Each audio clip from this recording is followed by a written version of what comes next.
So Republicans are fanning the flames of a new culture war, claiming the teaching of critical race theory is a threat to our kids and to community relations.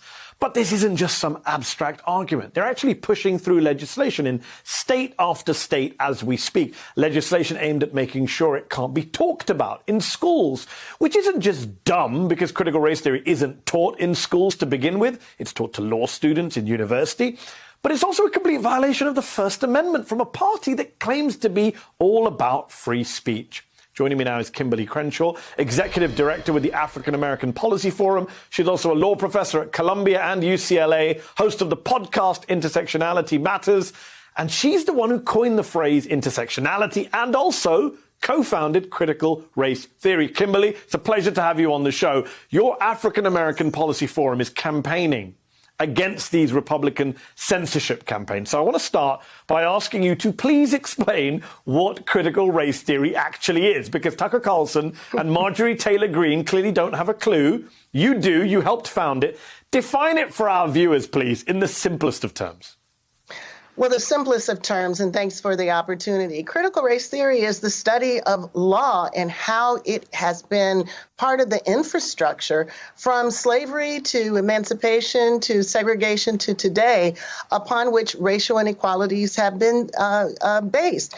It's basically an effort to think about, we have had commitments to equality since the 14th Amendment, yet our reach has not realized itself in real equality. So we're basically just asking questions and looking at the way that law has been a conduit for racial inequality, and therefore what we need to do about law in order to bring us closer to the dreams that we have as a society. But let me be clear.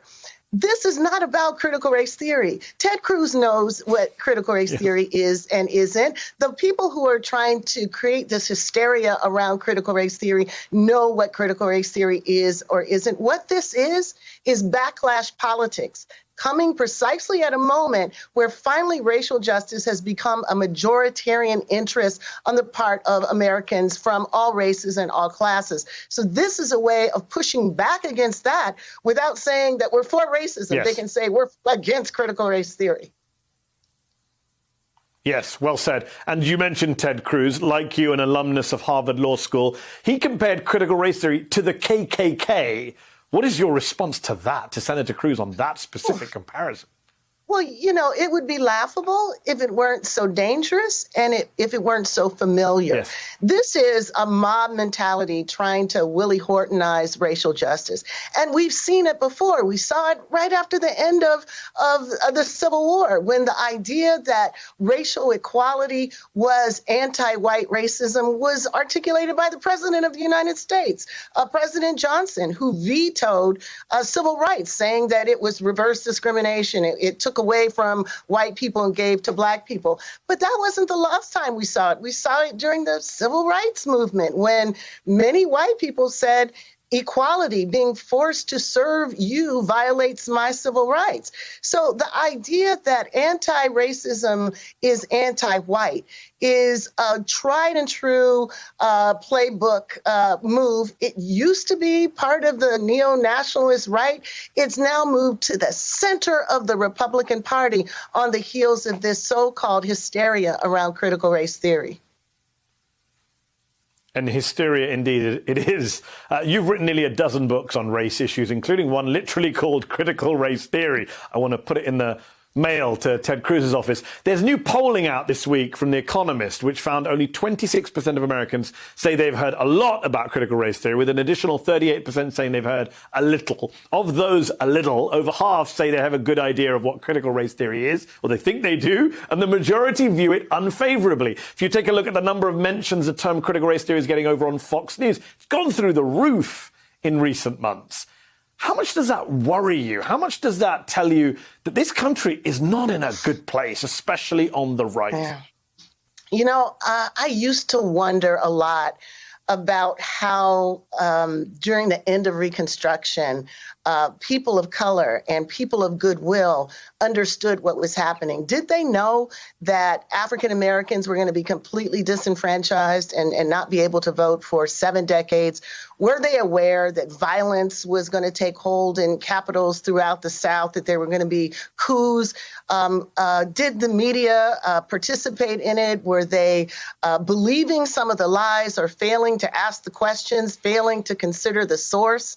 And this moment makes me get a sense of what it must have been like. Lies being told, people believing, and people of goodwill being confused and not knowing what to do or what to make of it. See, what they need is for those who are for democracy to just be confused about it, and then they win. So the point that we have to be about right now is saying, A, what critical race theory is, but more importantly, this is about all of racial justice. If you marched last year after George Floyd, if you have had a diversity training and suddenly you understand how you could do better in your workforce, then you are on our side on this, and you should not allow yourself to be taken to some hysterical set of beliefs about this big bad thing that you've never heard of until the last month.